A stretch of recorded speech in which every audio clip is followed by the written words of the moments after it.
হারাম এবং হালালের মধ্যে পার্থক্য কি? যেমন প্রেম হারাম।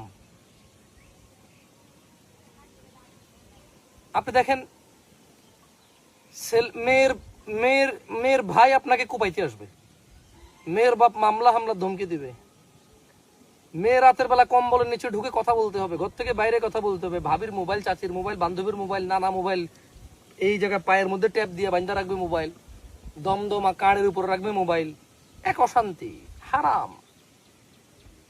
বিয়ের বিষয়টা আসেন, মেয়ের বাবা মা আত্মীয় স্বজন সবাই টাকা খরচ করে, মানুষজন দাওয়াত দিয়ে ধুমধাম করে এলান করে ছেলে আসবে, বাড়ির সবাই উপস্থিত থাকবে, মেয়েকে সুন্দর করে সাজিয়ে গুজিয়ে দিয়ে নিজেরা ছেলের গাড়িতে তুলে দেবে, ছেলের সাথে কোলাকুলি করবে, আত্মীয় স্বজন এসে বলবে খেয়াল রাখতে।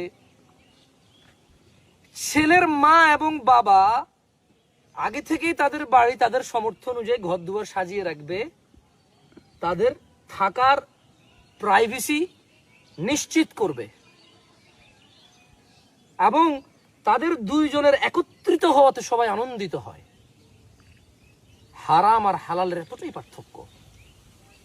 হারাম পৃথিবীতে যদি এত ডিফিকাল্ট হয়, তাহলে আখিরাতে কিয়ামতে এর কি ভয়াবহ শাস্তি থাকতে পারে কল্পনা করে দেখুন।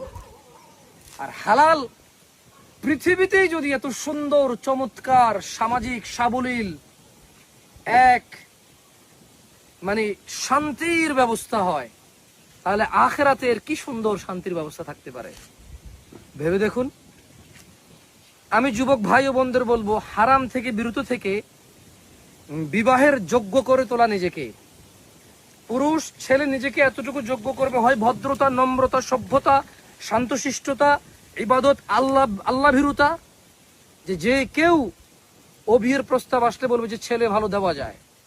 মেয়ে নিজেকে এতটাই সংরক্ষিত রাখবে, কেউ যখন হন্য হয়ে খুঁজবে যে একটা ভালো মেয়ে লাগবে, চরিত্রবান মেয়ে লাগবে, সবাই বলছে ওই যে অমুকের একটা মেয়ে আছে, আমরা তেমন কিছু জানি না ওর সম্পর্কে, এই জন্য সে চরিত্রবান।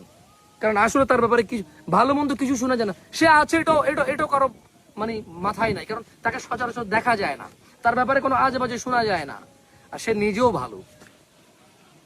আমি আমার যুবক যুবতী ভাই বোনদের বলবো, নিজেকে বিবাহের যোগ্য করে তোলো, নারী অথবা পুরুষ, ছেলে অথবা মেয়ে উভয়।